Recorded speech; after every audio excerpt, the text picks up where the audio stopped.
Well, many of us sail through life hoping our work, well-being and relationships will turn out okay. But could having a greater sense of purpose make a difference to our health and happiness? Our resident performance coach, Andrew May, says yes. And he joins us now to tell us why.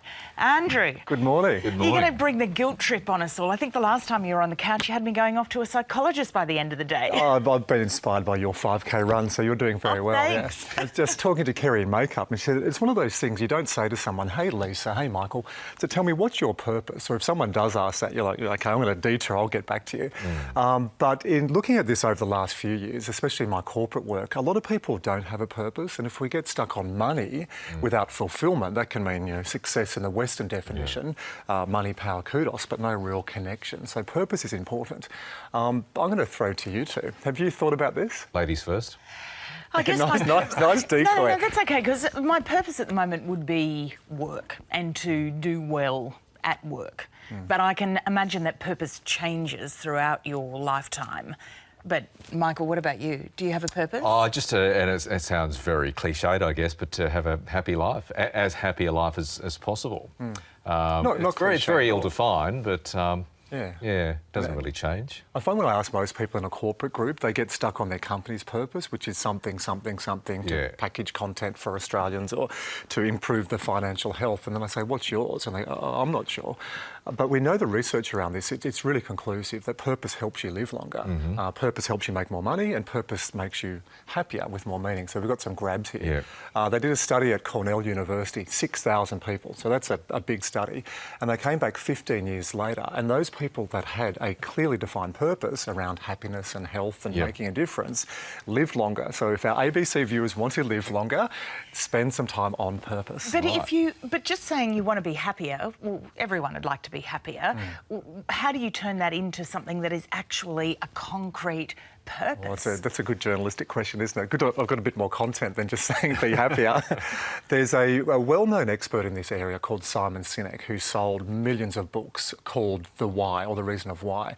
And Sinek talks about purpose is your why. We get stuck in the how or the what, how we do our jobs or what we do. But why is that fundamental, intrinsic connection with work and also with our life. So it's a little bit deeper than just going, I want to be happy. But it's like, why do you want to be happy? Is it making a difference to society? Is it bringing great content to people? Or is it just your dad jokes on ABC? Well, I mean, I know they bring happiness and mirth to lots of people. So in that sense, I'm providing other people with purpose. Lisa's going, no.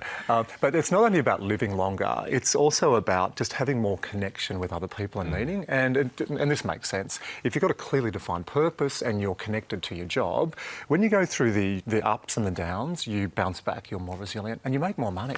So there's some really good reasons. So what's your purpose? I thought you might ask that. Mine is to wake people up, to have a better way of living, working and leading. So really what that means is to get people who are asleep metaphorically at the wheel, or going through life not really thinking, so they're healthier, they're more productive and they lead better. Why? Because I believe we all should be fulfilled. It shouldn't be, just for the lucky few. I think everybody has the right to have fulfillment. Happiness is short term. Happiness is an ice cream, or happiness is, one of your jokes on ABC, or happiness might be sex with your partner, but that's short. Yeah. Well. Fulfillment is what we're looking for. Breakfast television, Andrew, for the moment. Hey, good segue into congratulations on the book that you have just released, Match Fit. Thank you. Which gives you a complete manual to get your body and mind back into shape. Hey, I noticed you've got PK there. Paul Kennedy. Yeah, I did a segment a number of years ago called Match Fit. So I honour PK in Virginia. We're talking about being match fit at 40 and 50 and everything, and that led to a book. And for me, I had to really define my purpose a few years ago. I went through a tough time. I went through a marriage breakdown, and I was really struggling. And I think sometimes out of those challenging times in life, it is a really good opportunity to dig deep and ask some questions why. So for me, while it wasn't a great experience at the time, I can look back and asking some of the questions we've gone through today and really thinking, what difference do I want to make? That's another good question. And also, what makes me content? When the sort of work I do, when do I feel engaged? That really helped me to get back on my feet. Yeah, we've got a list of how other countries handle purpose. In fact, it has different names in different countries. Now I'm going to go to our former ABC correspondent to say the first one, because I'm from Dubbo and Wagga. Yeah, I'm from Gympie in Queensland. Raison d'etre? Oh. Raison d'etre. Raison d'etre. And raison d'etre means your... purpose, your goal, your very what is being. The reason? It's reason. Your reason for living. And there's a beautiful Japanese word, ikigai.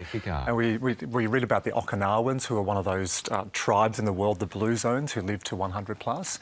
The Japanese, when they get older, they don't put mum and dad in a nursing home. They move them back in. They renovate the garage or the spare room. And ikigai is that sense of belonging, or what do you wake up for in the morning? It's a beautiful word. And that Danish word, we can just bring that up very quickly on the screen. Does that mean, no, you can't have Greenland, go away? Because that's a pretty strong Danish purpose. Well, I thought you might have made a joke about porpoise, but not there. Lickelig, the Danes, when they do global studies, the Danes are always in the top 2 or 3 as far as the happiest nations in the world. Now, they have great healthcare, they have great education system as well, but they have this word that means, you know, you actually have a right to be happy and fulfilled. So I love that. Raison d'etre, ikigai and Lickelig. Wonderful. Thanks. I'm going to go away and practice. Thank you very much, Andrew, for coming in. Pleasure. Good stuff, Andrew, and practice your purpose. Yes, I will.